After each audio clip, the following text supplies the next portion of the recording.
Alors, je sais qu'on avait discuté tous les deux il y a un an ou deux, et vous m'avez dit à un moment, je l'ai noté, quelque chose qui est assez beau, vous m'avez dit « Je n'ai pas les bases, je lis un livre et je suis sans repère, la littérature, c'est l'endroit où je me perds. » Ouais, c'est vrai. C'est vrai que j'ai lu très très peu de romans d'un bout à l'autre. Généralement, par curiosité, je commence des romans dont je vais lire, disons, entre 50 et 100 pages, et après, ça me gave, quoi. Je ne suis pas un lecteur passionné.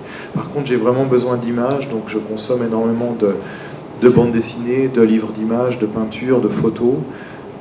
Ça me raconte plus d'histoires que de la littérature. Alors il y a des périodes de ma vie où je ne l'assumais pas bien du tout, donc j'avais envie d'avoir l'air très lettré, donc je lisais une foule de bouquins partiellement, pour pas avoir l'air complètement con quand j'étais dans des dîners où on en parlait.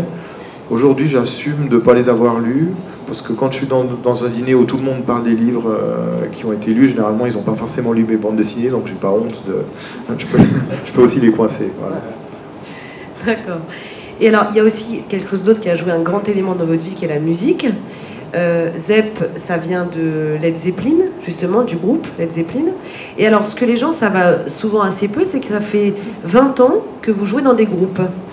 Et que ces groupes-là se sont appelés Zepp and Greg, Titi and the Rominettes, et que le dernier s'appelait Bluck Bluck, et que vous avez joué sur une scène avec un pantalon qui portait des grosses taches de vache, et que vous vous insurgiez contre la pâte à tartiner Helvète, ce genre de choses. Et vous continuez à jouer dans des groupes aujourd'hui? Non, là, depuis un an et demi, j'ai plus de groupe.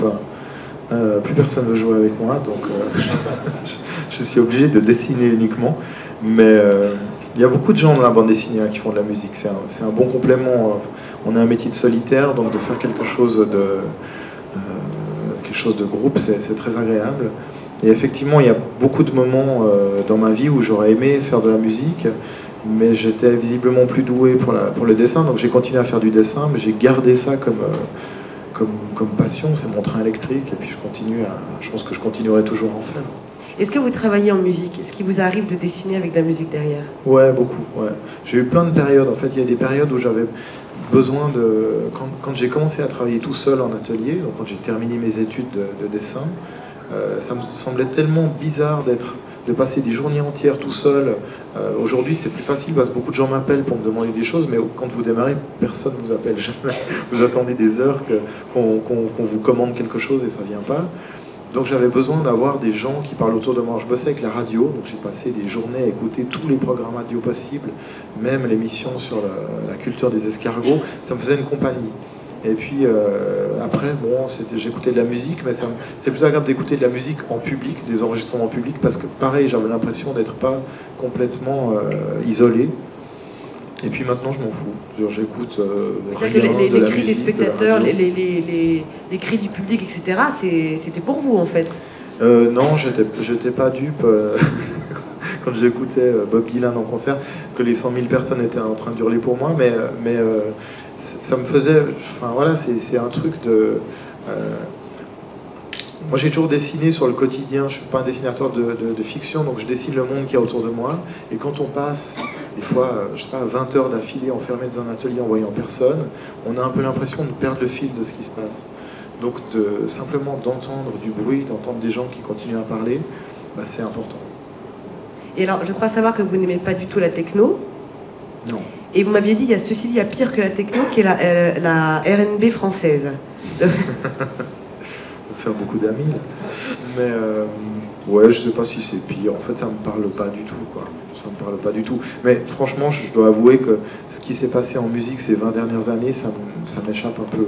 J'écoute surtout des vieilles choses ou des gens qui font des choses dans un esprit un peu ancien. Je suis pas... je vais au concert, donc je découvre des nouveaux groupes, mais comme j'ai une mémoire lamentable, après je vais dire à mes copains, j'ai entendu un groupe génial. C'est des mecs qui jouent, ils viennent d'une ville et j'arrive pas à me souvenir. Donc si je les revois, ça me parle, mais autrement j'oublie. Si j'achète pas le disque immédiatement, c'est foutu. Alors par contre, il y a quelque chose qui vous parle plus au niveau peinture, et notamment c'est un peintre comme Jean-Michel Basquiat. Et ça, visiblement, ça vous touche au cœur.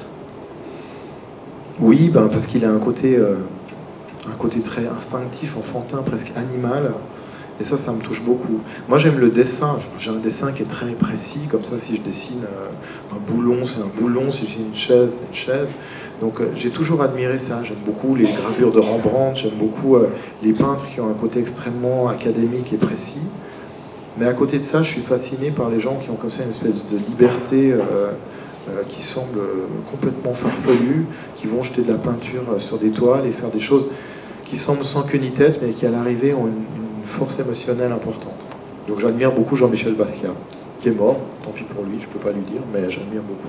Oui, en fait, c'est l'idée que du coup, dans ces cas-là, c'est une sorte c'est l'émotion qui prime sur le cérébral, quoi, ce qui est un peu aussi l'antithèse de l'art contemporain aujourd'hui. C'est que c'est pas ce que vous aimez, vous, dans l'art, c'est que c'est pas un concept.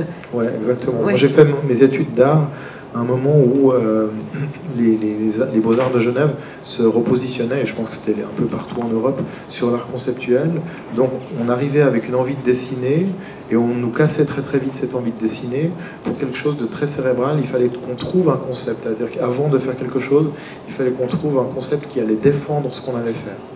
Et ça a forgé une génération de gens qui, pour moi, sont des gens extrêmement ennuyeux parce qu'ils font que parler de leur travail, que de l'expliquer, alors que pour moi, l'art, et la bande dessinée, c'est de l'art aussi, c'est un truc émotionnel. C'est-à-dire, voilà, si on raconte une histoire, cette histoire, elle doit transporter le lecteur. Si on fait de l'humour, on doit faire rire le lecteur.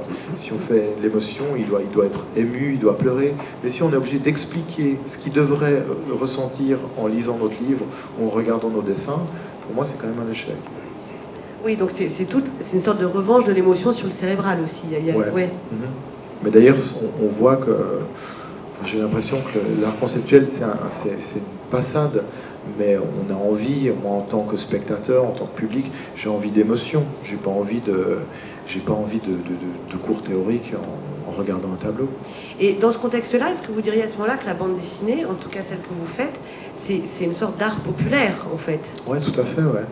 C'est un art populaire parce que c'est un art qui ne nécessite pas d'avoir une formation particulière, mais pour moi la peinture c'est aussi un art populaire parce qu'elle suscite une émotion. Il n'y a pas besoin d'avoir fait des cours d'histoire de l'art. Ça peut aider à comprendre certaines choses, ça peut amener des informations et on va se dire ah tiens intéressant, mais ce qu'on fait là, quoi, on parle de pourquoi, machin, quelle histoire, ce que j'ai lu, mais on n'a pas besoin de ça pour lire un livre et pour l'apprécier.